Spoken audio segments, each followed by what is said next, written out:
Assalamualaikum warahmatullahi wabarakatuh. Bismillahirrahmanirrahim. Nahmaduka ya ghafuru ya syakuru. Masalli wa sallim barik ala sayyidina maulana Muhammadin wa ala alihi wa sahbihi asma'in nama ba'd. Kita tidak bosan-bosan cerita ini karena ini khazanah kita. Di kitab Nailul Ma'mul itu, di kitab Usul Fiqih, saya berkali-kali cerita ini karena ini untuk menunjukkan bahwa Quran itu liqaumi ya'qilun, liqaumi yatafakkarun. Ada seorang kiai, seorang ustadz, kiai dulu itu emang orang soleh, alim terus jadi kiai. Kalau kiai sekarang tuh macam-macam, nganggur terus ingin jadi kiai, terus daftar gitu. Ada lowongan di yayasan, masuk ingin jadi ustadz, karena dengar ada gajinya.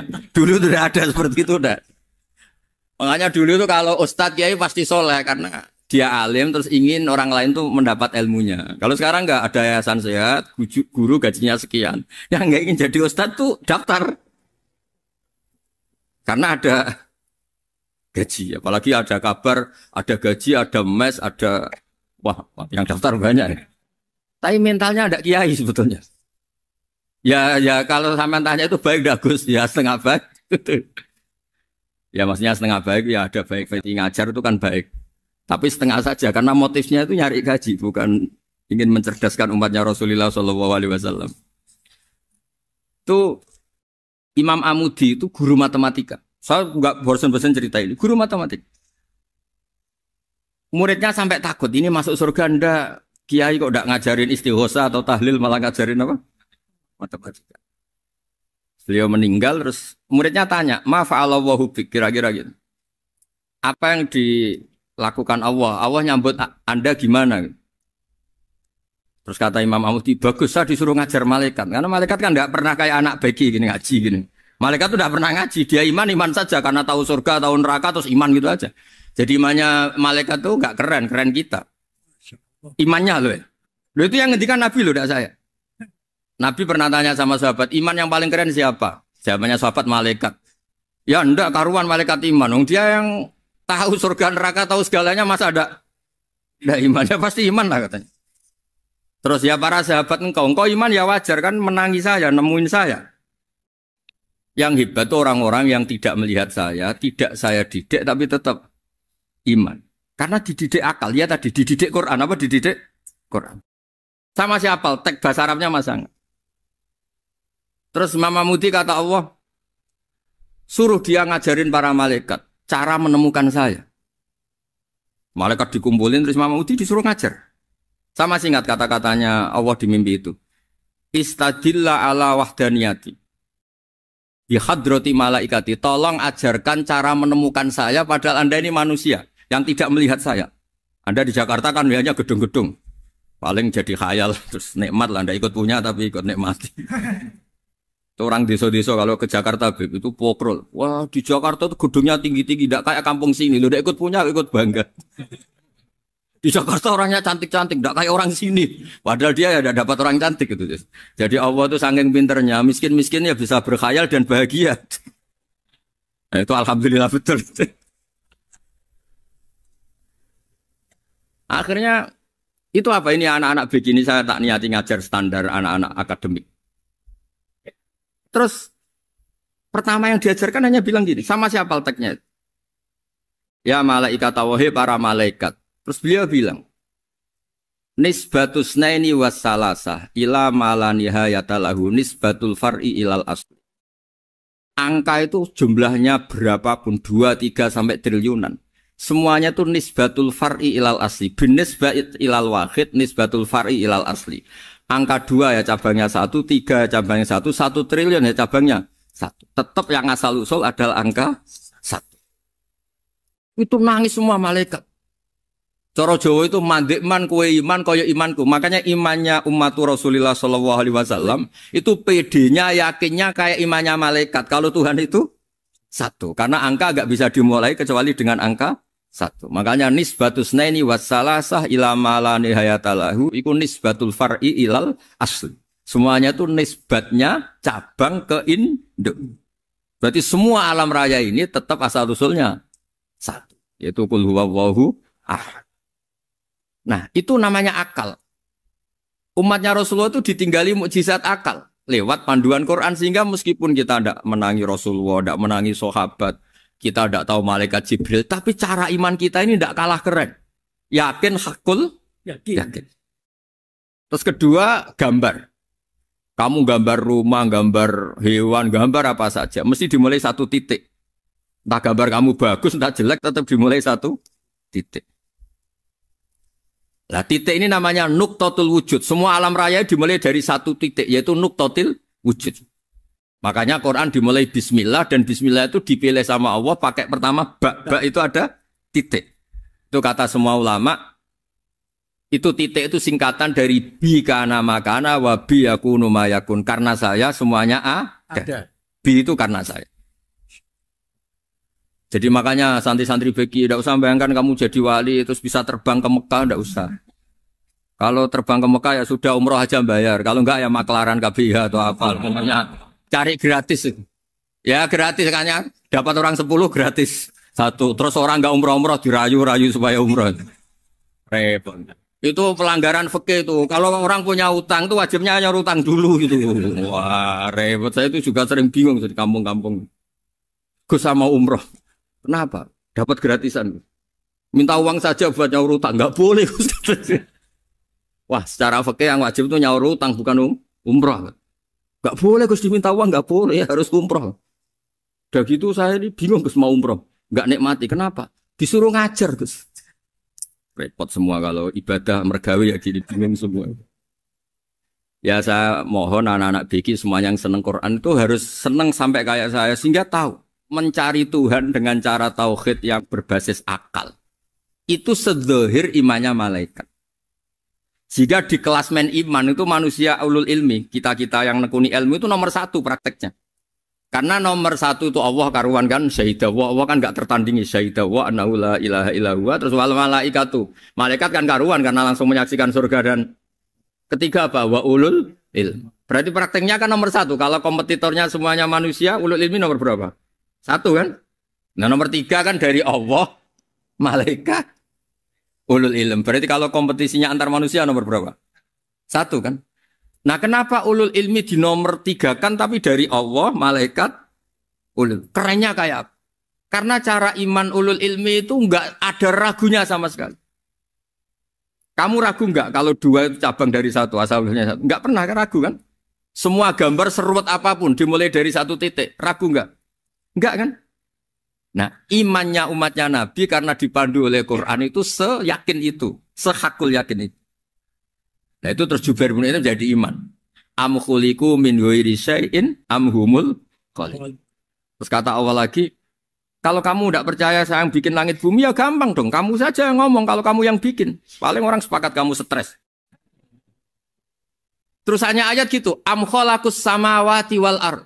Kalau kamu tidak yakin Allah yang bikin, ya silakan Anda klaim saja kalau kamu yang bikin langit bumi. Bala yuqinun. Kamu juga gak mau kan dibilang stres. Ya, ini ngaji ilmu dulu, nanti bagian terakhir ijazah. Bismillahirrahmanirrahim. Ini riwayatul Bukhari. Haddatsana Abdullah bin Yusuf, haddatsana Les, haddatsana Sa'id al-Maqburi an-Nabi Hurairah radhiyallahu anhu qala an-Nabiy sallallahu alaihi wasallam. Ma minal anbiya'i nabiyyun illa qad u'tiya minal ayat ma mithluhu amana alaihi al-bashar. Wa innama kana alladhi utituhu wahyan awhahu wa ilayya fa arju an akuna aktsarahum tabi'an yaumal qiyamah. Dados kita tahu semua nabi itu punya mukjizat. Ya, semua nabi itu punya apa? Mukjizat. Mukjizat itu hal yang luar biasa yang memastikan manusia itu tidak bisa menyainginya atau menandinginya. Dan rata-rata mukjizat Nabi dulu itu fisik. Misalnya ontanya Nabi Soleh itu kan onta tapi keluar dari batu, itu kan aneh. Aneh sekali. Atau tongkat Nabi Musa bisa simsalabim mengeringkan laut apa? Merah. Semua Nabi itu punya mukjizat dan semuanya berbentuk fisik. Kecuali mukjizatul Rasulullah Shallallahu Alaihi Wasallam itu berupa Al-Quran. Al-Quran itu konsep ilmiah. Terus kata Rasulullah SAW, tapi saya karena Quran itu justru berharap pengikutku besar dan sampai hari kiamat. Sekarang kita logika ya. Andekan kamu punya tongkatnya Nabi Musa. Kalau kamu suka uang, kepikirannya dijual apa dipakai? Kalau kamu suka uang, dipakai. Kalau kamu ahli suudon itu pikirannya ndak, ini asli ndak. Karena yang melihat di Turki itu ya sebagian gitu. Kalau yang suka perdukunan itu bayangkan tuh miliknya. Mungkin dipakai ngakali orang atau apa, pokoknya bayangkan tuh miliknya. Kalau yang kolektor pikirannya itu nanti ini laku berapa. Tapi kalau peneliti mungkin pikirannya itu ini asli apa enggak? Bukti aslinya apa? Repot lah. Lagi pula kalau kamu punya utang terus mau apa? Istri kamu marah mau apa? Kalau pakai tongkat. Nah, beda dengan mukjizatnya Quran itu semuanya apa? Ilmiah. Orang yang sedang harmonis dengan istri bisa pakai ayat di antara ayat-ayat Allah itu apa? Wa ja'ala bainakum mawaddatan warahmah.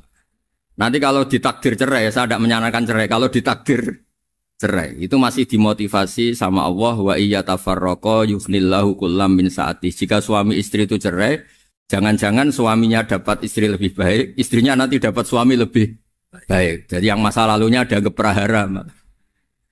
Kan banyak orang suaminya meninggal ketika nikah lagi ditanya, kangen sama suami pertama, alhamdulillah ini lebih baik.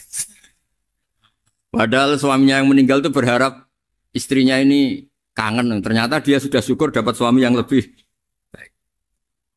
Jadi Quran itu menunggui kita ila yaumil qiyamah.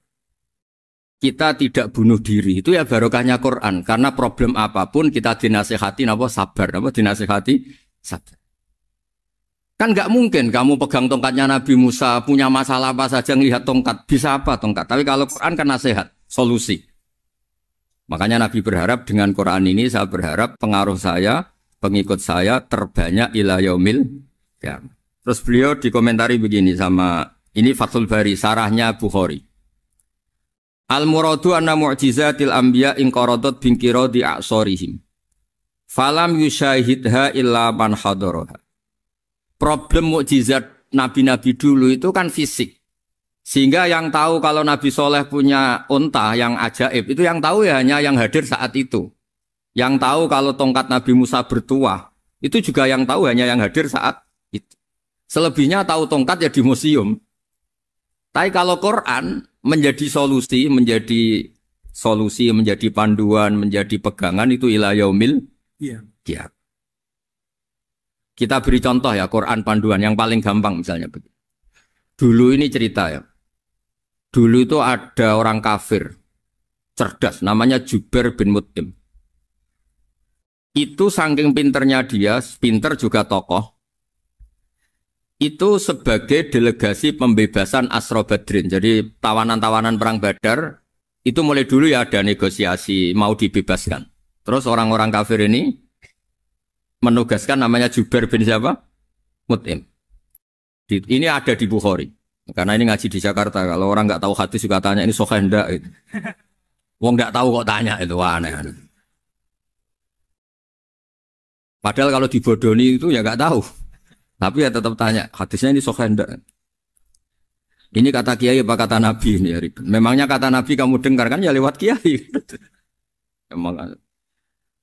Setelah itu Jubair itu datang ke Medina. Dengerin, datang ke mana? Medina. Kemudian dengar Nabi baca Wattur pas sholat maghrib. Jubair karena Nabi dulu gak ada hotel, gak ada pondok ya. Pondoknya Nabi hanya sufah itu. Nabi baca maghrib, bukan diskusi, bukan debat. Baca Wattur wa kitabim mastur firrokim mansur wal baitil ma'mur wasaqufil marfu wal bakhril masjur. Terus itu.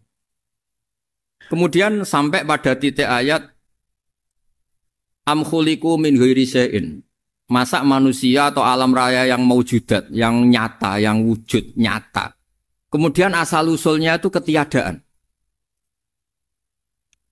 Ini kan hadhil alam maujud. Alam ini kan nyata. Masa sesuatu yang nyata, penciptanya itu tidak nyata. Jadi nggak mungkin ada faham nihilisme.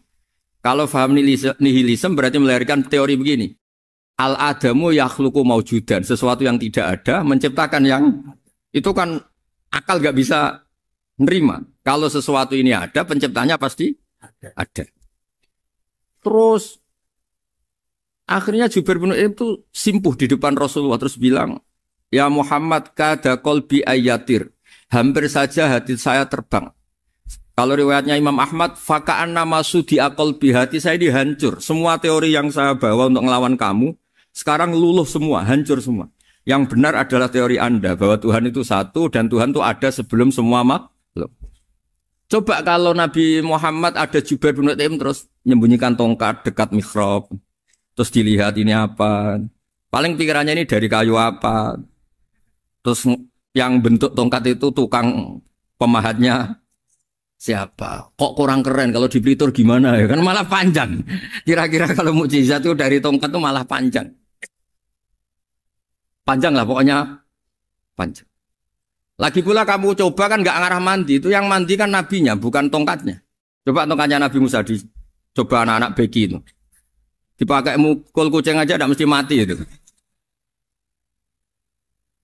Jadi nggak jelas mukjizat-mukjizat seperti itu nggak. Tapi kalau Quran menunggui sampai saking hebatnya Quran, teori rasionalitas soal kampanye di mana-mana. Tingkat validitas, tingkat kebenaran Quran itu bahkan bisa diuji tanpa membuktikan. Tanpa apa? Cukup pakai akal. Ya terus saya teruskan. Fala yamurru terus al-murad anna mu'jizatil anbiya in qaradat binqidari a'sam satu wa mu'jizatul Qur'an mustamirratun ila yaumil qiyamah wa kharquhu lil adat fi uslubihi wa balaghatihi wa ikhbarihi bil maghibat. Terus kata ini yang ngarang Fathul Bari sarahnya Imam Bukhari. Fala yamurru asrun minal a'sar illa wa yadharu fihi syai'un mimma akhbaru bi annahu sayakun yadullu ala sihhati da'wahu. Wa hadza aqwal muhtamilat wa takmiluhu fil ladzi ba'da wa qilani ya anal al makna anal mukjizat al madiyah kanat khissiyatan tusyahadu bil absar kana qoti soleh wa asa Musa. Mukjizatnya nabi-nabi dulu itu hanya penyembuh, hanya pelengkap, hanya nuruti keinginan mata. Seperti dahsyatnya apa? Laut Merah di sebelah apa dipukul sama tongkatnya Nabi siapa? Itu semuanya itu hanya memanjakan mata. Urusan mata. Terus wow itu. Tapi kalau mukjizatnya Nabi Muhammad itu berdasar akal. Maksudnya berdasar akal nih dengerin ya. Dengerin betul. Ketika Laut Merah terus tersibak kan wow itu keren kan? Terus kita bilang menyimpulkan, wah kita tidak akan mampu. Itu bodoh sekali kesimpulan kita tidak akan mampu. Meskipun bikin nyamuk Anda juga tidak mampu. Loh untuk memutuskan tidak mampu saja kok sampai pertunjukan seperti itu tuh laopo, cek goblok gitu. Nah kalau kita karena umat yang pinter untuk memaksa kita nggak mampu, Allah bilang Inna wa la yastahi ayadriba mathalam ma ba'ud. Kita melihat nyamuk langsung berkesimpulan tidak mampu. Saya berkali-kali cerita nyamuk itu sudah kecil, masih punya urat, uratnya kayak apa? Masih punya kuman, kumannya seberapa? Ya enggak? Nyamuk itu kecil, punya organ tubuhnya punya urat.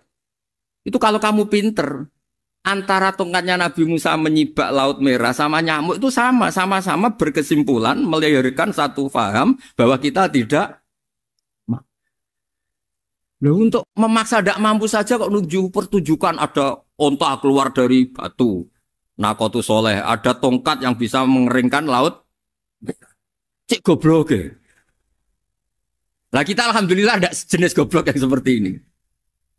Untuk ikrar bahwa Allah itu hebat ala kulli syai'in, cukup lihat nyamuk. Kagum kan? Sudah ada usah bikin hidup. Saya berkali-kali mencontohkan. Para pemahat tak suruh bikin patung gajah itu mampu. Tak suruh bikin patung nyamuk kalau bisa. Nyari materi dari apa? Gampang mana bikin patung gajah sama patung nyamuk? Gajah, makanya Allah bikinnya contoh itu untuk ijaz itu pakai nyamuk, bukan pakai gajah. Itu kalau ustadz-ustadz yang agak jorok malah contohnya nyamuk, Gus. Itu kecil. Itu kayak apa? Di dalamnya dia hamil. Itu anaknya kecil lagi, telurnya kecil lagi, itu gimana itu cara bikin ini? Makanya di sini ada kitab Itqon, itu komentarnya itu lucu. Ini kitab Al-Itqon karangannya Imam Suyuti. Ini persis komentar saya tadi yang. Kata Imam Suyuti, pengarang kitab Itqan, wa ya imma khissiyah wa imma akliyah. Jadi mukjizat itu ada yang fisik, bisa dilihat indra, panca indra, bisa dilihat akal. Wa aktsaru mu'jizati Bani Israil kanat khissiyah li baladatihim. Bilada itu goblok. Wakil lati basoirihim. Dasar wong goblok. Mukjizat itu ngenteni sing wow. Maksudnya dasar untuk ngakui Allah hebat saja kok nunggu hal-hal yang seperti itu. Paham ya? Mergo likil lati napa aklihim. Wa aksaru mu'jizati hadil ummah akliyatun li farati dzakaihim wa kamali afwahihim. Dan mukjizatnya umat ini semuanya berdasar akal karena sudah cerdas.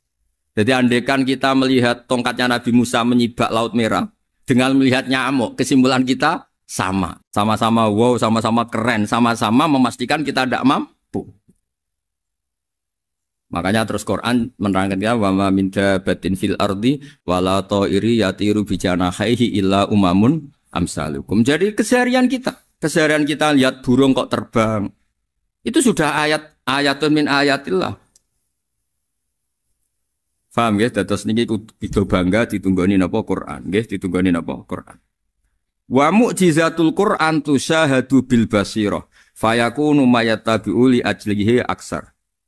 Terus li annal ladzi yusyahadu bi ainir ra'si yang qaridu bingkiradi musyahidi. Sesuatu yang tampilan dahsyatnya itu disaksikan mata, maka itu bisa habis. Era tongkat Nabi Musa seperti itu habis enggak? Bisa mengeringkan Laut Merah habis kan? Tapi era mukjizatnya Quran ila yaumil qiyamah. Ya contoh sosial, saya kembali lagi ke sosial. Kamu punya teman awet atau punya istri awet, itu konsepnya ya wal kadhiminal ghaidh, agak gampang tersinggung. Coba kalau kamu setiap tersinggung putus, setiap tersinggung habis, kamu tidak punya teman, tidak punya istri. Sampai kita awet seperti ini, kalau kecewa ya wal kadhiminal ghaidh, ngempet. Termasuk saya ini, biasanya ngaji khusus terus baca gini ya kecewa. Tapi barokahnya diwarai Quran wal kadhiminal ghaidh, ngempet Gus, ngempet. Terus kecewa sama teman, kenapa tidak putus? Karena wal afina aninna, sudah kalau kecewa maafkan. Coba kalau kita kecewa presiden demo, kecewa menteri demo, kecewa orang tua minggat. Ya kalau dicari, kalau tidak kan malu. Saya itu punya teman tak tanya, kecewa Gus sama bapak itu. Kenapa tidak minggat? Malu. Kenapa malu? Takut gak dicari. Itu orang tuh paling malu itu kalau keluar dari rumah nggak di. Saya punya teman lagi, saya ini takut mati Gus. Kenapa? Takut istri saya tidak nangis Gus. Itu kematian terburuk itu kalau mati tahu istrinya ada nangis, itu malu betul itu. Makanya jangan mati, pokoknya pastikan orang sekeliling Anda nangis itu baru berani mati, kalau enggak jangan. Ya jadi mukjizatnya Nabi itu luar biasa. Nah ini terus saya teruskan ya, makanya mukjizat terbesarnya Nabi adalah Al-Quran. Karena Al-Quran itu cerita tentang hukum-hukum akal, cerita tentang logika-logika peradaban. Misalnya logika peradaban, contoh paling gampang. Di Quran itu ada sekian ayat yang Allah cerita peradaban. Misalnya wa ahsinu innallaha yuhibbul muhsinin. Itu dikutip, terus kemudian disimpulkan dalam peradaban. Kata Sayyidina Ali karramallahu wajhah ngendikannya gampang. Ahsin man syi'ta takun amirah. Kamu berbuat baik saja sama seseorang, maka otomatis kamu akan jadi pemimpinnya. Ada orang nggak tamat SD, nggak tamat papa, gobloknya minta ampun. Tapi karena gaji seorang pakar, kamu tak gaji 1 bulan 1 miliar, perusahaan saya jadikan besar. Itu dikongkan ngalor ngidul ya nurut. Hanya karena dia ihsan. Terus wastaghni amman syi'ta takun nadhira. Saya ulang lagi. Wastaghni amman syi'ta takun nadhira. Dan kamu jangan butuh orang lain, siapapun dia, maka kamu akan setara. Misalnya ada menteri orang antri mau salim, tapi kamu tidak butuh, kan tenang saja. Tapi kalau kamu butuh, habis kamu. Ya kan? Kamu tidak butuh seseorang, maka kamu posisinya akan setara. Kamu harus sopan karena punya utang jasa. Kalau nggak punya apa-apa kan setar. Ya enggak? Misalnya kamu jajar rektor atau jajar menteri, jajar apa saja. Kalau kamu tidak punya utang kan, kamu jajar menteri tidak punya utang. Sama jajar satpam tapi punya utang, takut mana?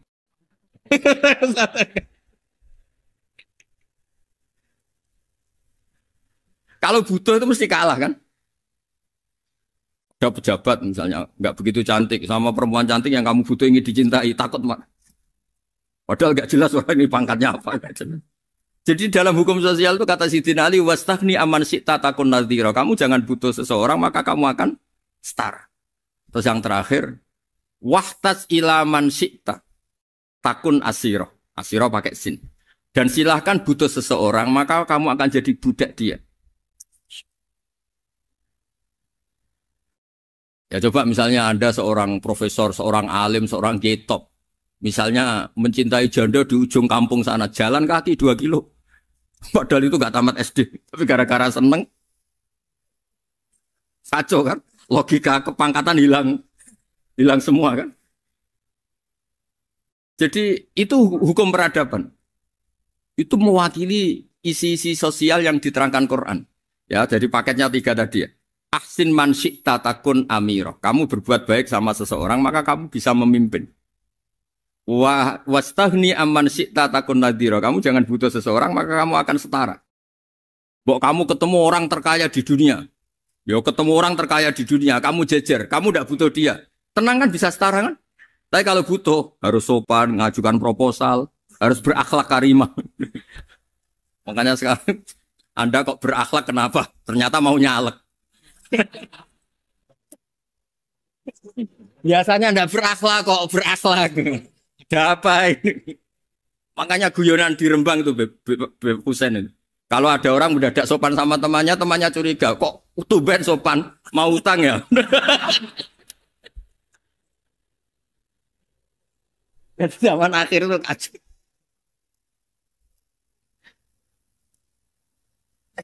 Ya di semua daerah gitu ya sama Pak Rektor ya. Kalau ada teman biasanya nggak sopan kok sopan, itu temannya curiga. Ini Pak Rektor UI ini kok tumben sopan, ada apa ya? Karena di mana-mana orang butuh itu pasti beretika. Kamu punya teman paling berdua, kalau mau utang berakhlak gak? Atau misalnya kamu punya adik cantik terus punya teman berdua, kalau cinta adik kamu berakhlak gak? Biasanya nggak sama sekali nggak berakhlak. Gara-gara butuh menjadi berakhlak. Ya jadi hukum sosial itu ya kuncinya 3 tadi. Ahsin man syi'ta takun amira. Wastahni amman syi'ta takun nadhira. Terus wahtas ila man syi'ta takun asira. Kalau kamu butuh seseorang pasti kamu dibikin hina. Asir itu tawanan. Nah, Quran itu bicara sosial itu lengkap. Dan itu yang nunggui kita. Kita punya tetangga yang kurang baik, ya seneng. Punya tetangga baik, ya seneng. Kata Imam Syafi'i, saya berkali-kali cerita. Kok seneng semua Imam Syafi'i? Ya bagus lah. Kalau yang seneng saya enak lah. Dijak jagongan, dijak ngopi enak. Yang nggak seneng saya, gak ngarah utang. Uang itu nak, kamu punya tetangga gak seneng kamu. Aman kan? Aman. Gak akan pinjem uang kan? Pinjem mobil. Uang gak seneng kok. Makanya Imam Syafi'i itu kalau ngedikan luar Syafi'i, diceritain orang. Ya Aba Abdillah bagiannya. Ya Aba Abdillah orang itu gak seneng kau. Bagus lah.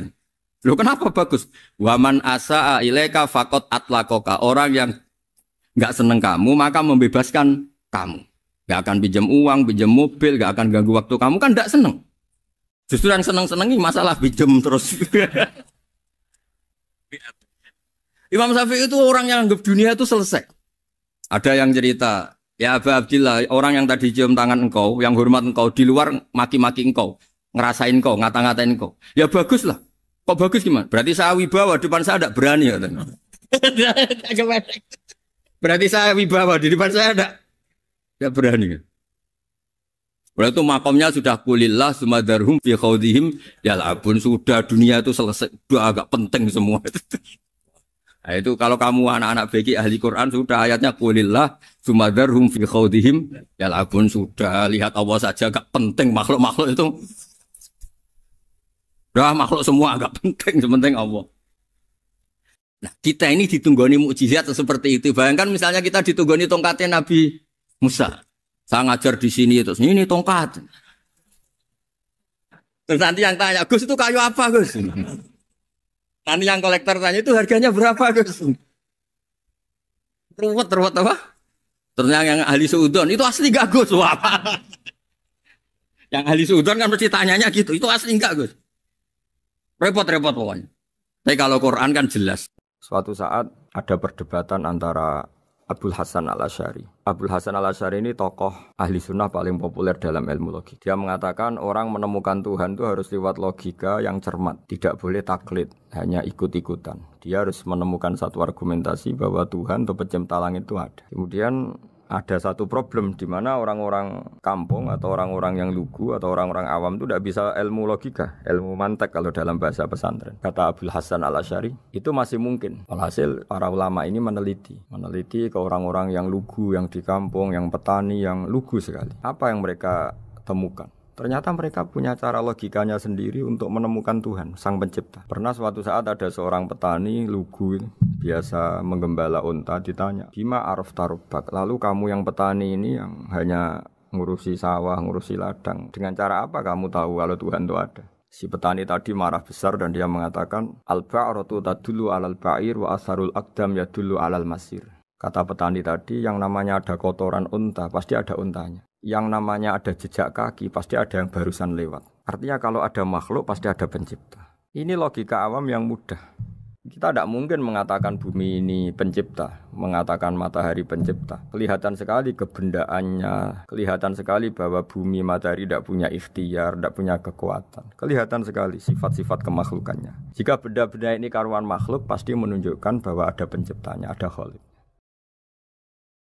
Bismillahirrahmanirrahim. Alhamdulillahirabbil alamin wassalatu wassalamu ala asyrafil mursalin sayyidina Maulana Muhammadin wa ala alihi washabihi ajmain amma ba'du. Berikut sebagai mukaddimah bahwa Profesor Zaini Dahlan berkeinginan UII punya tafsir dan terjemah sendiri.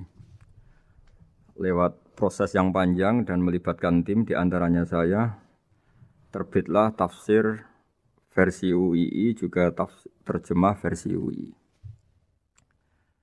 Di antara ciri khas terjemahan UII adalah bahwa bahasa Arab yang tentu mengandung kesusastraan Arab, balaghah, kemudian ditransfer untuk pembaca Indonesia. Sehingga di antara ciri khas terjemahan UII adalah dengan rasa Indonesia dan tentu tidak merubah makna. Berikut beberapa kutipan yang perlu pemirsa atau pendengar tahu. Al-Quran adalah satu kitab suci yang diturunkan kepada Nabi besar Muhammad SAW. Dan di antara ciri Al-Quran adalah menjelaskan kebenaran secara jelas, secara gamblang. Sebagaimana firman Allah, bahwa Rasul adalah Rasulun minallah yatlu suhufam mutahharah. Rasulullah diutus oleh Allah Subhanahu wa taala ketika penduduk Makkah sangat-sangat jauh dari kebenaran. Mereka adalah penyembah berhala yang dikira sebagai Tuhan, dan jumlahnya Tuhan-Tuhan itu banyak sekali. Suatu saat Rasulullah mendakwahkan bahwa Tuhan itu satu dan harus satu. Tapi kata mereka, kenapa Muhammad menjadikan Tuhan satu? Padahal urusan kita banyak, problem kita banyak. Harusnya Tuhan itu juga banyak.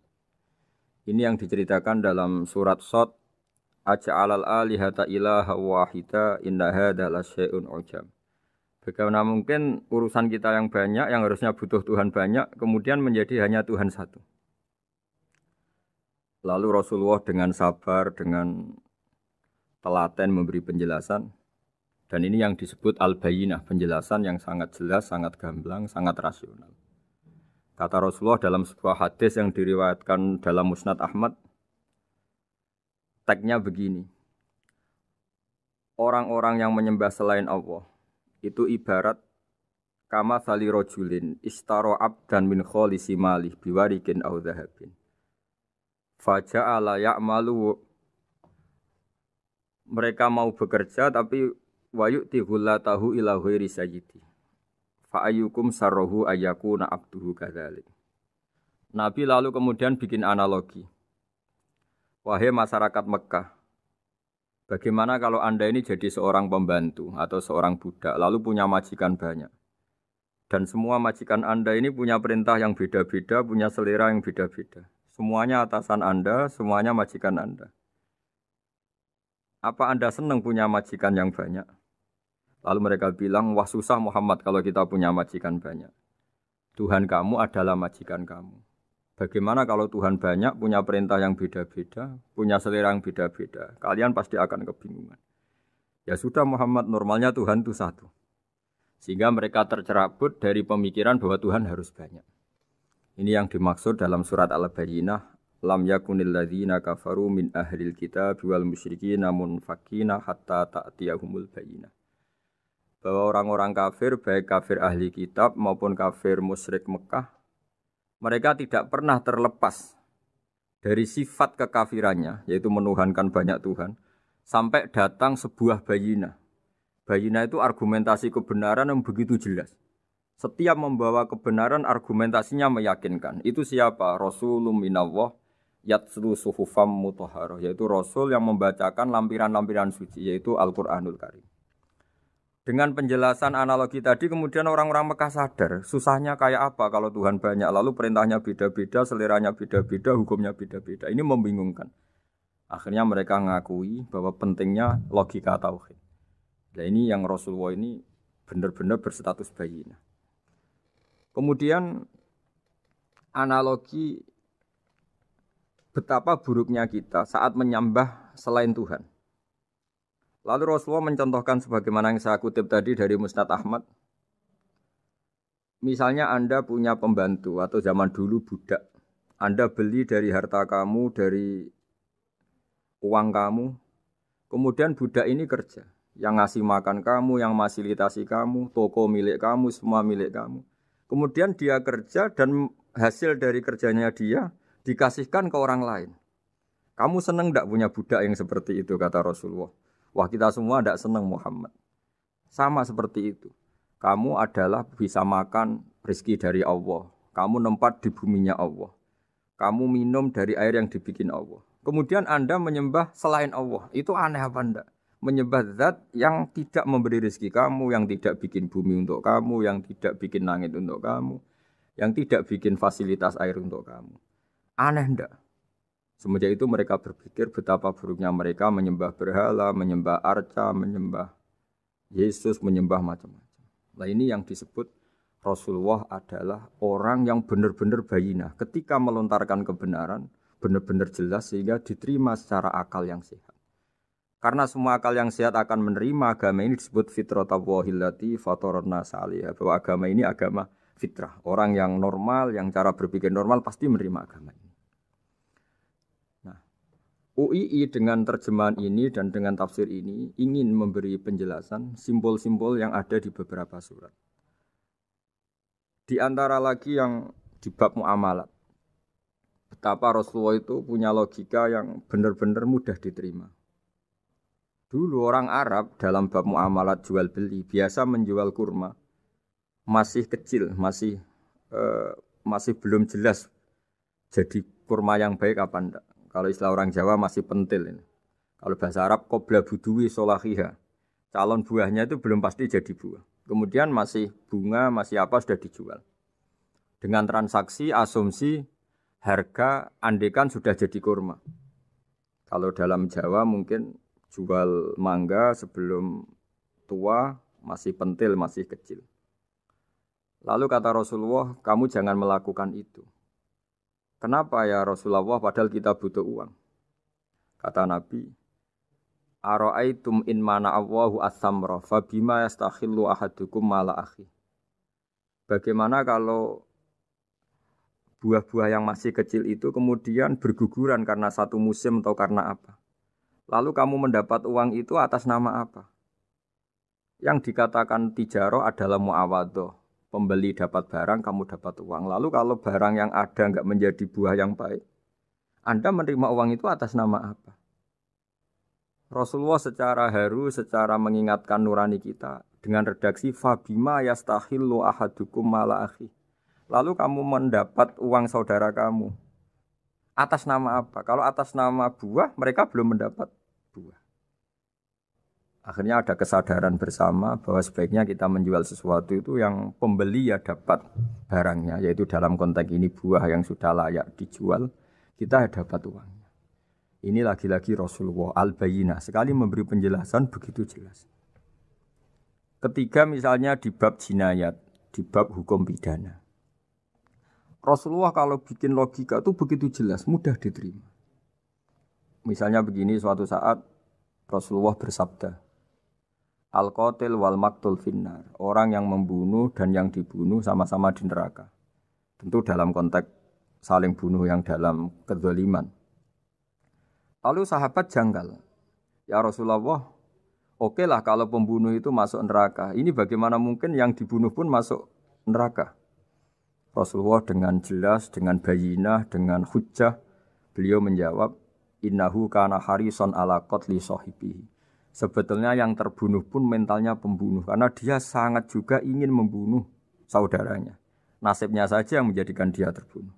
Hanya sahabat tahu, oh ya ternyata maktul dalam konteks duel adalah mentalnya qatil juga. Sehingga karena mentalnya qatil dia tetap di neraka. Meskipun prakteknya dia menjadi maktul yang terbunuh. Nah ini yang dimaksud oleh Allah, bahwa Rasulullah ini bisa menghilangkan tradisi kemusyrikan, bisa menjungkir balikkan, menghancurkan kemusyrikan, karena Rasulullah bisa menjelaskan secara detail hatta ta'tiyahumul bayyinah. Bayyinah adalah Rasulun minallah yatslu suhufam mutahharah. Jadi ini yang insya Allah sebagai kajian kita, bahwa kita butuh sekian penjelasan untuk mengenang dan membuktikan bahwa Rasulullah adalah benar-benar al-bayyinah. Dari sekian contoh tadi, pendengar bisa tahu betapa agama ini mudah diterima oleh akal. Sehingga di beberapa ayat disebut agama ini liqaumi ya'qilun, liqaumi yatafakkarun. Agama ini bagi kaum yang bisa berpikir, agama ini bagi kaum yang mau berangan-angan. Dulu untuk menghilangkan kemusyrikan dengan logika kafir Mekah bahwa urusan kita banyak, harus Tuhan banyak. Itu panjang sekali. Di antaranya ada ayat yang spesifik tentang itu. Daraballahu mathalan rajulan fihi syuraka mutasyakisuna wa rajulan salamal lirajul. Hal yastawiyani masalah. Allah membuat satu perumpamaan, yaitu di surat Daraballahu mathalan rajulan fihi syuraka di surat Zumar ayat 29. Allah membuat satu perumpamaan bagaimana andaikan Anda jadi seorang pembantu atau asisten. Lalu Anda punya majikan banyak yang seleranya beda-beda. Kemudian dibanding misalnya Anda jadi pembantu dengan satu majikan yang akhlaknya baik, komitmennya baik. Anda milih mana? Lalu orang-orang kafir Mekah menjawab, Muhammad tentu kita milih punya majikan satu yang baik. Kalau majikannya banyak kita jadi repot. Lalu mereka kata Rasulullah, ya sudah kalau gitu Tuhan kamu satu saja jangan banyak. Kalau banyak jadi repot. Terus mereka baru tersadar bahwa menuhankan Tuhan banyak itu salah dan resikonya lebih banyak. Ini disebut munfakina hatta ta'tiyahumul bayyinah. Mereka orang-orang musyrik enggak mau tercerabut dari akar kemusyrikannya sampai datang al-bayyinah. Sebuah bukti kebenaran yang begitu jelas, begitu nyata. Siapa kebenaran itu? Rasulun minallah yatslu suhufam mutahharah. Yaitu Rasulnya Allah yang membaca lampiran-lampiran suci. Lampiran-lampiran suci ini dalam bahasa Arab diikutkan wazan isim maf'ul disebut mushaf. Makanya kitab suci ini ditulis di sohifah. Kalau dalam bahasa Arab lampiran itu sohifah, dijamakkan kata jamaknya suhuf. Kemudian ketika dicetak, dijilid disebut mushaf. Sehingga alhamdulillah UII Universitas Islam Indonesia punya mushaf, punya terjemahan, punya tafsir. Ini diharapkan kita sebagai ulama, sebagai dai, sebagai ustadz bisa warasatul anbiya. Karena kata Rasulullah al-ulama warasatul anbiya. Saya kira demikian supaya pemirsa tahu, pendengar tahu bahwa betapa pentingnya menjelaskan secara bayyinah. Ini penting sekali karena sekarang pikiran di dunia itu macam-macam dan kita butuh energi untuk mengungkap lagi intisari-intisari dari sesuatu yang digulirkan atau dibahas Al-Qur'anul Karim. Sehingga Al-Qur'an ini benar-benar jadi ibrah, jadi teladan bagi kita semua. Jangan sampai karena kita lupa mengkaji Al-Qur'an sehingga hukum-hukum Al-Qur'an menjadi mandek. Kita harus terus mensosialisasikan supaya Qur'an ini hidup. Caranya gimana? Masyarakat dirangsang supaya tahu al-bayyinah. Contoh yang terakhir sebelum menutup perjumpaan kali ini, misalnya dulu orang kafir Mekah itu janggal. Karena mereka juga punya kajian bahwa Nabi itu bersyarat harus turunan dari bangsa Israel. Karena semua Nabi itu pasti turunan Nabi Ibrahim. Yaitu Nabi Ibrahim punya anak yang bernama Ishak. Ishak punya anak yang bernama Yakub. Yakub ini yang nanti punya anak Yusuf, sehingga Yusuf bin Yakub bin Ishak bin Ibrahim. Ketika nabi-nabi ini hidup di Palestina, di Yerusalem, itu kayak jadi aturan bahwa nabi itu harus turunan Bani Israel. Sehingga ketika orang-orang kafir Mekah dari kelompok ahli kitab, ketika Rasulullah Muhammad mendakwahkan diri sebagai nabi, mereka janggal bagaimana mungkin nabi dari orang Arab. Nabi itu harusnya orang Yerusalem atau orang Palestina. Kemudian Allah memberi penjelasan, fihi ayatum bayyinatum maqamu Ibrahim, bahwa Muhammad adalah turunan Ibrahim. Bukti nyata adalah di Mekah ada jejak kakinya Nabi Ibrahim, yaitu yang sekarang kita sebut maqam Ibrahim. Setelah dilacak-lacak ternyata mbah-mbahnya Rasulullah atau nenek moyang atau leluhur Rasulullah bernama Adnan. Adnan ini kata sejarah-sejarah disepakati wa Adnanu bila raibin intadzawil ulumin nasabiyah ila dzabihi Ismail nisbatuhu wa muntama. Bahwa Adnan ini tertulis secara sejarah lengkap bahwa dia turunan dari Nabi Ismail. Ismail adalah anak dari Nabi Ibrahim. Kemudian makom Ibrahim ini juga dibuktikan sekian sejarah bahwa Ibrahim pernah di situ. Yaitu ketika Hajar, ibu dari Ismail, kesulitan nyari air, lalu lalang lari antara Safa dan Marwah, kemudian kita kenang sekarang bernama Sa'i. Kemudian dekat Ka'bah ada namanya Hijir Ismail, karena dulu jadi kamarnya Nabi Ismail. Hijir, hujro itu kamar atau ruang khusus untuk Nabi Ismail. Sehingga jelas sekali bahwa Ibrahim, Ismail, Hajar pernah hidup di Mekah. Lalu lagi-lagi orang kafir Mekah yang dari kelompok ahli kitab sadar bahwa Muhammad jadi nabi layak karena dia juga turunan dari Ibrahim alaihis salam. Ini yang disebut fihi ayatum bayyinatum maqamu Ibrahim, bahwa di kawasan Mekah, kawasan Bakkah atau kawasan Hijaz jelas sekali ada jejak-jejak Nabi Ibrahim. Lagi-lagi ini bayyinah. Nah, bayyinah ini yang bisa menghilangkan sifat kemusyrikan, sifat kekufuran. Karena lewat penjelasan yang panjang ini kemudian benar-benar diketahui bahwa Muhammad jadi nabi itu sah. Karena dari segi dakwahnya benar, perilakunya benar, hujahnya benar. Sekarang dari segi nasab juga benar karena beliau termasuk keturunan dari Nabi Ibrahim alaihissalam lewat jalur Ismail. Ini penting kita ketahui dan perlu kita kaji supaya istilah-istilah di Al-Quran kita tahu. Makanya banyak istilah di Al-Quran misalnya wattaba'tu millata abai. Kita ngikuti agama leluhur kami. Di situ disebut ada Ibrahim, ada Ishak, ada Ismail, ada Yakub. Kenapa demikian pendengar? Bahwa karena agama ini butuh tradisi. Dan tradisi ini menjadi komunitas sosial.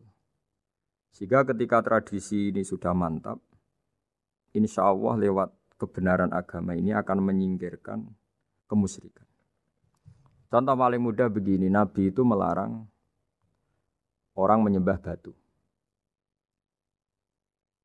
Tapi kemudian dalam tradisi Islam sendiri ada orang sholat kemudian sujud. Yang secara zahir sujud itu mencium batu atau mencium masjid tempat kita sujud.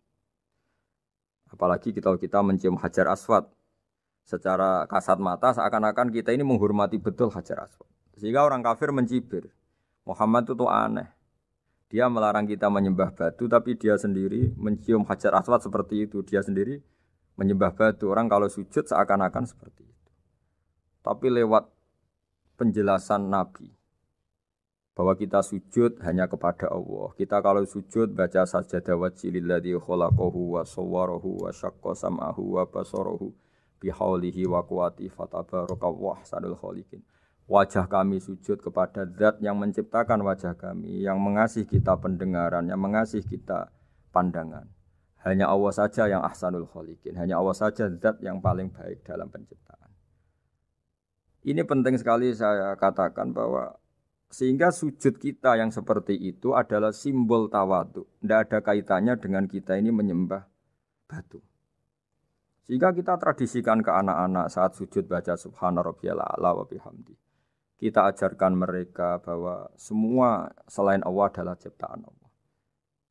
Jadi andai kan nggak ada tradisi tauhid yang dijelaskan begitu detail. Saat kita haji bilang labbaik Allahumma labbaik, labbaik la syarika lak labbaik. Innal hamda wan ni'mata laka wal mulka la syarika lak. Ya. Setiap kita haji mengitari Hajar Aswad kita bilang nikmat semua dari Allah. Enggak ada syarik bagi Allah, enggak ada mitra bagi Allah, enggak ada sekutu bagi Allah. Sehingga karena ini kita maklumatkan, kita kumandangkan. Meskipun umat Islam itu mencium Ka'bah, mencium Hajar Aswad, enggak akan disalahpahami ini bentuk penuhanan kepada Hajar Aswad atau kepada Ka'bah. Karena kita ungkapkan innal hamda wan ni'mata laka wal mulka la syarika lak. Enggak ada syirik, enggak ada mitra bagi Allah. Sehingga dari sekian talbiyahnya Rasulullah kita tahu ini bentuk pemaklumatan tauhid. Bahwa tauhid harus dikumandangkan lewat kalimat-kalimat thayyibah, lewat pemikiran-pemikiran logika hujjah bahwa Tuhan pasti satu dan yang jadi Tuhan hanya Allah Subhanahu wa taala. Karena andekan ini tidak dikumandangkan, kemudian ada ritual yang secara lahir kasat mata nyium Hajar Aswad. Nanti seperti tuduhannya orang kafir bahwa Islam itu aneh, melarang menyembah batu, tapi nyatanya ada ritual mencium batu. Sebab itu tidak menjadi aneh ketika Imam Bukhari termasuk rawi besar, termasuk hadis sahih yang meriwayatkan Sayyidina Umar atau Umar radhiyallahu anhu. Itu setiap mencium Hajar Aswad beliau berkomentar, saya tahu betul kamu hanya batu. La tadurru wa la tanfa. Tidak memberi madarat, tidak memberi manfaat. Kalau saja saya tidak melihat Rasulullah mencium kamu, maka saya tidak mau mencium kamu. Dulu di era itu ada momentumnya. Kenapa sih Umar radhiyallahu anhu atau sahabat Umar susah-susah memberi penjelasan seperti itu? Karena dulu masih ada salah paham bahwa mencium batu itu identik dengan misalnya menuhankan batu atau mendewa-dewakan batu. Sehingga Umar berutuh memberi penjelasan. Sayyidina Umar memberi begitu penjelasan detail bahwa kamu hanya batu yang tidak mandoroti, tidak manfaat. Tapi secara tradisi sunnah Rasul kamu dicium, ya saya ikut. Ini penting sekali penjelasan-penjelasan seperti ini, maklumat-maklumat seperti labbaik Allahumma labbaik, sehingga semua ritual Muslim tidak disangka atau tidak disalahpahami sebagai pemuja materi. Lagi-lagi penjelasan yang detail ini disebut al-bayyinah. Rasulun minallah yatslu suhufam mutahharah. Kemudian ayat berikutnya disebut fiha kutubun qayyimah, bahwa dalam kitab suci Al-Qur'an itu banyak aturan-aturan atau catatan-catatan yang begitu lurus, begitu benar. Tentu karena kita ini orang Indonesia yang kalau mengakses langsung bahasa Arab mungkin kita masalah. Sehingga alhamdulillah Universitas Islam Indonesia menerbitkan seri terjemah juga seri tafsir, dan sekarang dibantu lewat acara ini kita berusaha atau membantu para pendengar untuk lebih memahami lebih jauh. Sahabat Indonesia yang kami hormati, berikut kita mulai kajian tafsir yang dikeluarkan oleh UII. Mari kita mulai dengan surat Al-Baqarah. Bismillahirrahmanirrahim. Alif Lam Mim. Dzalikal kitabul la raiba fihi hudal lil muttaqin. Di sini diterjemahkan Alif Lam Mim ini termasuk ayat-ayat yang oleh para ulama dianggap mutasyabihat. Artinya kita tidak boleh memaksakan maknanya. Kita cukup iman bahwa itu dari Allah Subhanahu wa taala. Ini termasuk ayat-ayat yang kita percaya bahwa ada makna yang diinginkan Allah, tapi kita tidak perlu menduga-duga Apa sepersisnya makna itu? Dzalikal kitab la raiba fih, kitab ini tidak ada yang diragukan. Hudal lil muttaqin, petunjuk bagi mereka yang bertakwa. Sahabat Unisia yang kami cintai, yang kami hormati, muttaqin dari kata kerja ittaqa yattaqi ittiqaan. Maknanya adalah menjaga diri. Ada 3 kelas muttaqin dalam terminologi para ulama, istilah yang dikeluarkan para ulama. 1, muttaqin orang yang menghindari perilaku syirik atau perilaku kekafiran.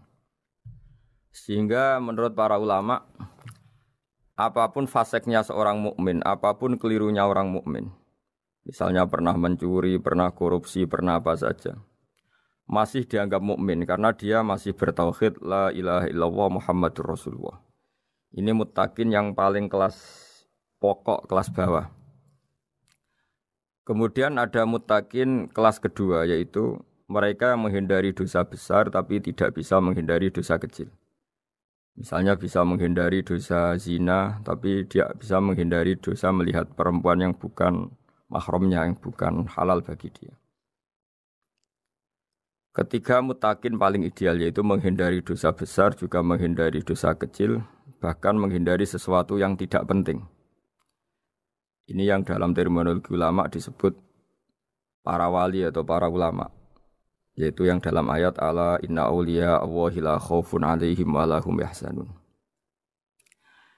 Ini penting kami jelaskan kelas-kelas muttaqin supaya bahwa mukmin tidak pernah keluar dari status iman meskipun dia pernah melakukan satu kesalahan besar.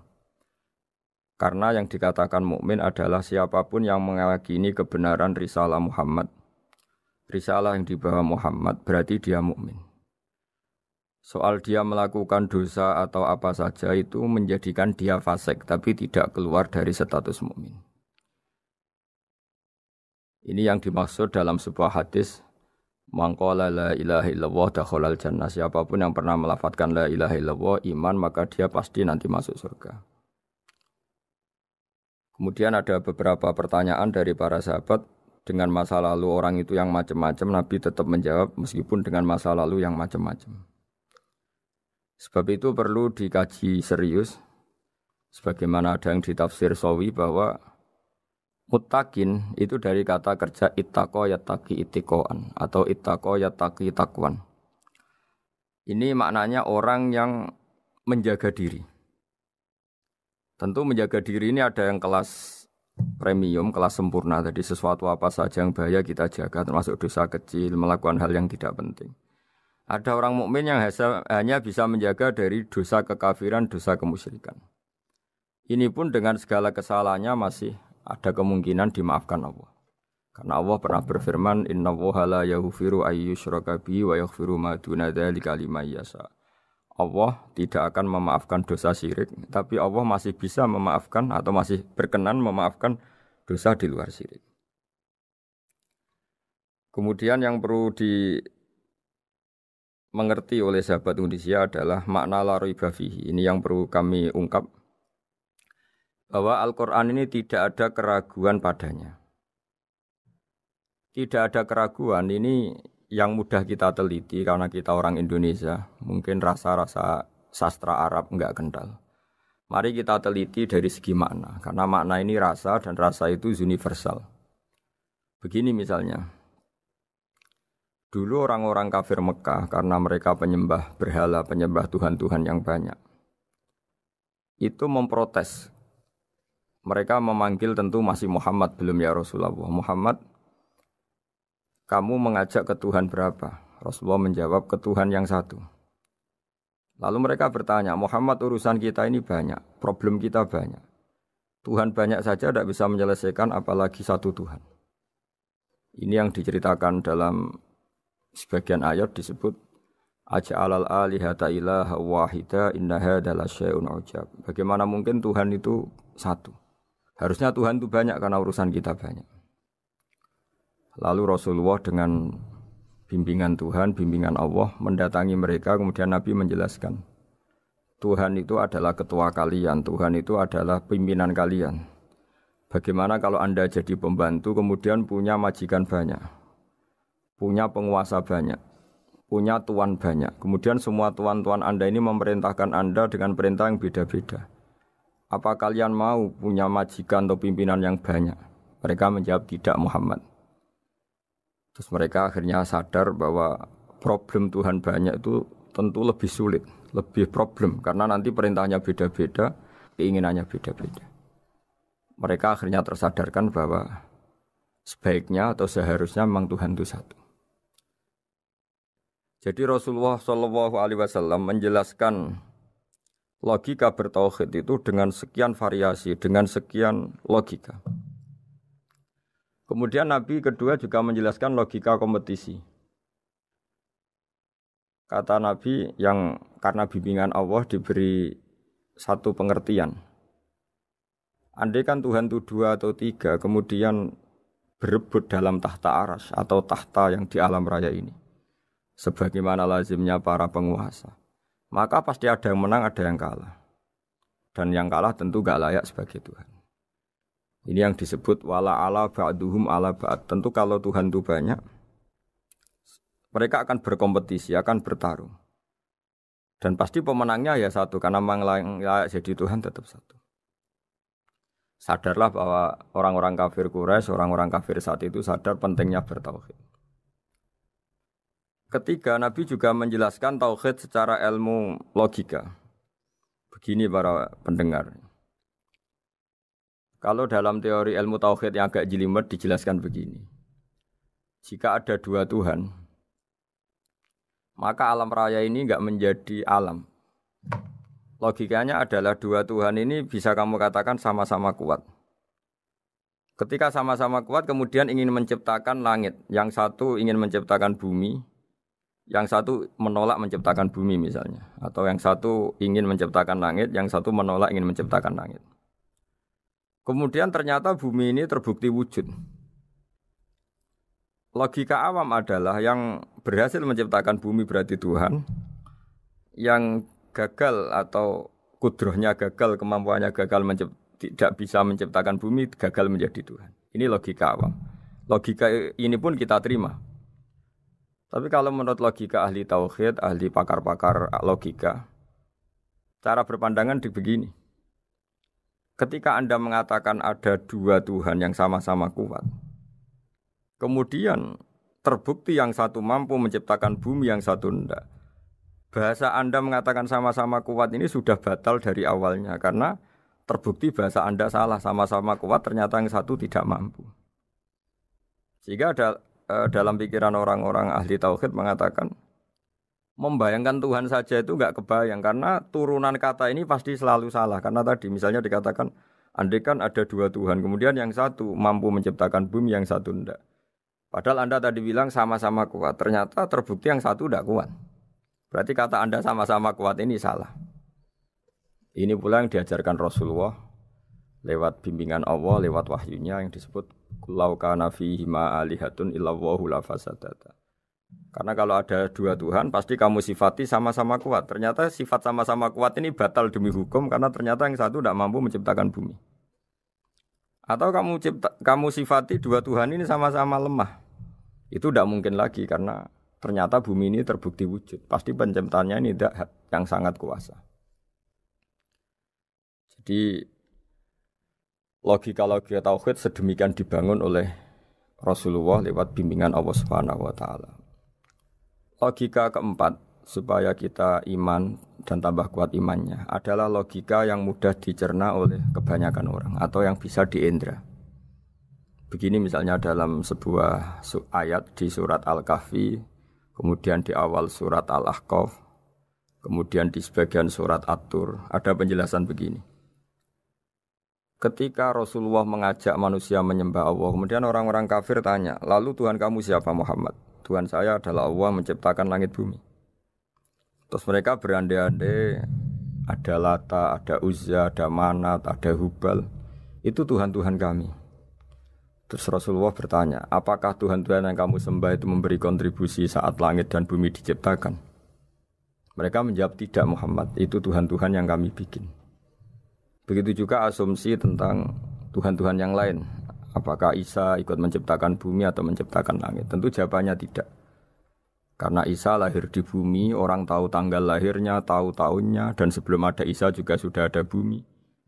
Sehingga untuk menetapkan tauhid, berkali-kali Quran tanya, Amman khalaqas samawati wal ardo, siapa sih yang menciptakan langit bumi? Siapa sih yang menurunkan air dari langit? Siapa yang mengatur ini, itu. Akhirnya mereka menjawab, itu semua Allah Muhammad. Begitu juga kemungkinan setan misalnya. Setan itu fisik atau makhluk atau apa saja yang tidak kita lihat. Kemudian setan itu lewat rayuannya, lewat tipu dayanya ingin disembah. Kata Allah menjelaskan ini, ma asyadduhum khalqas samawati wal ardi wala khalqa anfusihim. Kamu tidak perlu takut sama setan atau apalagi menuhankan setan. Setan itu tidak yang punya reputasi menciptakan langit dan bumi. Bahkan setan tidak bisa menciptakan dirinya sendiri. Ini menjadi pengetahuan bagi kita betapa bagi pakar-pakar tauhid, ahli tauhid, ketika setan nyatanya diusir dari surga, itu pun versi mereka. Versi mereka pun mengatakan seperti kita bahwa setan itu diusir dari surga dan ya keluar dari surga. Kalau setan itu Tuhan, tentu diusir gak mau karena di surga itu nikmat. Ketika setan diusir dari surga ya keluar, dia juga jadi makhluk yang hina-dina. Berarti dia tidak punya kekuasaan bahkan pada dirinya sendiri. Dipaksa keluar dari surga ya keluar, dipaksa menjadi ahli neraka jadi ahli neraka. Dipaksa jadi apa saja juga dia akan jadi seperti yang dipaksakan. Ini menunjukkan bahwa setan adalah tahta kudratillah, tahta qahrillah, tahta satwatillah, bahwa setan pun dalam kendali kekuasaan Allah. Makanya Allah mengatakan kamu tidak usah menyembah setan, tidak usah nurut sama setan. Setan itu lemah sekali. Karena faktanya dia tidak bisa memaksakan keinginannya. Ini yang oleh Allah disebut dalam firman-Nya inna kaida syaitani kana dhaifa. Setan itu lemah sekali. Ini perlu saya sampaikan ke para pendengar Unisia bahwa bertauhid itu ada sekian logika. Logika kelima adalah logika orang awam. Awam sekali. Suatu saat ada perdebatan antara Abul Hasan al-Asy'ari. Abul Hasan al-Asy'ari ini tokoh ahli sunnah paling populer dalam ilmu logika. Dia mengatakan orang menemukan Tuhan itu harus lewat logika yang cermat. Tidak boleh taklid, hanya ikut-ikutan. Dia harus menemukan satu argumentasi bahwa Tuhan atau pencipta langit itu ada. Kemudian ada satu problem di mana orang-orang kampung atau orang-orang yang lugu atau orang-orang awam itu tidak bisa ilmu logika, ilmu mantek kalau dalam bahasa pesantren. Kata Abu Mansur, kata Abul Hasan al-Asy'ari, itu masih mungkin. Alhasil para ulama ini meneliti ke orang-orang yang lugu, yang di kampung, yang petani, yang lugu sekali. Apa yang mereka temukan? Ternyata mereka punya cara logikanya sendiri untuk menemukan Tuhan, Sang Pencipta. Pernah suatu saat ada seorang petani lugu biasa menggembala unta ditanya, Bima araf tarubak, lalu kamu yang petani ini yang hanya ngurusi sawah, ngurusi ladang, dengan cara apa kamu tahu kalau Tuhan itu ada? Si petani tadi marah besar dan dia mengatakan, Al-ba'ratu tadullu alal ba'ir wa asharul aqdam yadullu alal masir. Kata petani tadi, yang namanya ada kotoran unta, pasti ada untanya. Yang namanya ada jejak kaki, pasti ada yang barusan lewat. Artinya kalau ada makhluk, pasti ada pencipta. Ini logika awam yang mudah. Kita tidak mungkin mengatakan bumi ini pencipta, mengatakan matahari pencipta. Kelihatan sekali kebendaannya, kelihatan sekali bahwa bumi matahari tidak punya ikhtiar, tidak punya kekuatan. Kelihatan sekali sifat-sifat kemakhlukannya. Jika benda-benda ini karuan makhluk, pasti menunjukkan bahwa ada penciptanya, ada khalik. Dalam logika Bedui tadi, si Bedui tadi, kalau ada kotoran sapi, pasti ada sapinya. Meskipun sapinya sudah sekarang nggak terlihat, mungkin sudah jalan kemana. Sama, kalau ada jejak kaki, meskipun orang yang tadi lewat sudah kita nggak tahu, tapi kita pasti tahu, pasti ada yang lewat. Ini yang dimaksud dalam bahasa Arab, al-ba'ratu tadullu alal ba'ir, kalau ada kotoran sapi atau kotoran unta, pasti ada untanya. Wa atharul aqdam yadullu alal masir. Kalau ada jejak orang lewat, pasti tadi ada orang lewat. Nah, semua metode ini digunakan semua oleh Rasulullah. Logika yang bagi intelektual, logika bagi kaum awam, logika bagi kaum menengah. Ya tidak awam, tidak intelektual. Semuanya digunakan. Semuanya jadi media untuk memastikan bahwa logika tauhid ini logika pilihan. Logika yang benar-benar logika. Sehingga dalam banyak ayat disebut agama ini liqaum yaqilun, liqaum yatafakkarun. Bagi kaum yang bisa berpikir, bagi kaum yang punya akal. Lalu kemudian kami teruskan alladzina yu'minuna bil ghaibi. Ini kata ghaibi bukan kayak dalam bahasa Indonesia misalnya setan atau hantu disebut barang gaib. Kata ghaibi dalam bahasa Arab adalah perbandingan atau lawan kata dari al-musyahad yang bisa disaksikan langsung lewat indera. Kita orang mukmin iman bahwa surga ada, padahal kita tidak pernah melihat surga. Kita mukmin iman bahwa neraka ada, padahal kita belum pernah melihat neraka. Ini sesuatu yang maghoba anil absor, yang mata kita tidak melihat, fisik kita tidak menyentuh. Kita pun iman. Asal sesuatu itu mansus ya, dikatakan secara eksplisit oleh Quran dan hadis. Kalau dalam bahasa usul fikih disebut al-mansus. Ciri mukmin diantaranya adalah yang paling pokok alladzina yu'minuna bil ghaibi. Iman dengan sesuatu yang enggak kelihatan. Lalu kemudian para ulama cara pandang beda-beda. Bedanya bukan karena mereka bertentangan enggak, tapi ini menurut kelas rasa yang berbeda-beda. Bagi orang-orang sufi Allah itu tidak bisa dikatakan al-ghaib, sesuatu yang enggak kelihatan. Karena Allah itu begitu jelas, az-zahir. Kata orang sufi, Allah itu zahir. Begitu juga dalam Asmaul Husna disebut Allah itu az-zahir, begitu jelas. Karena orang yang akalnya mapan, hatinya mapan, melihat satu lemari yang bagus, pasti langsung mensifati bahwa pembuatnya adalah orang yang hebat. Orang yang melihat mobil mewah atau pesawat yang canggih, pasti kepikiran pertama adalah pasti pembuatnya canggih. Sehingga eksistensi pembuat pesawat itu adalah orang hebat, itu langsung tertanam ketika melihat pesawat itu hebat. Bagaimana mungkin seseorang ragu akan kehebatan pembuat pesawat ketika melihat detail-detail pesawat? Pasti langsung kepikiran kalau pembuatnya itu hebat. Memutuskan bahwa pembuat pesawat hebat itu tidak harus ketemu yang membuat, juga tidak harus melihat. Tapi akal kita pasti meyakini pembuatnya itu hebat. Berarti keputusan menyimpulkan bahwa pembuatnya hebat adalah az-zahir begitu jelas. Begitu juga langit dan bumi, matahari semuanya tertata rapi. Air dengan fungsi manfaat yang sebegitu hebat, oksigen, semua tanaman, buah-buahan. Meskipun kita tidak pernah melihat Tuhan, tapi akal kita, nurani kita pasti berkeyakinan dan tahu betul pasti pembuatnya itu zat yang super hebat. Super bijaksana. Sehingga dalam kategori ini Allah tidak bisa dikatakan sesuatu yang enggak tersentuh, yang enggak terjangkau. Allah itu az-zahir begitu jelas. Sehingga di antara Asmaul Husna disebut az-zahir. Sebab itu saya menganjurkan atau saya punya saran bahwa alladzina yu'minuna bil ghaibi itu contoh paling mudah itu kayak surga, kayak